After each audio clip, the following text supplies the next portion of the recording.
The topic of today's video is how to fix Netflix "your payment is pending" problem.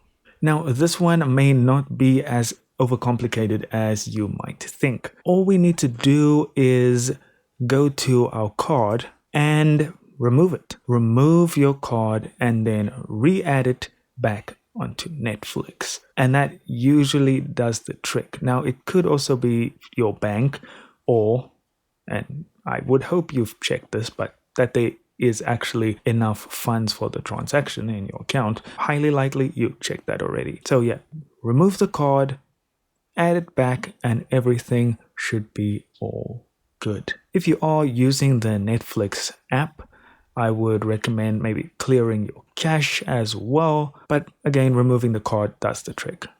And that's all there is to it, guys. Thank you so much for watching. Do consider liking and subscribing, and I'll see you in the next video.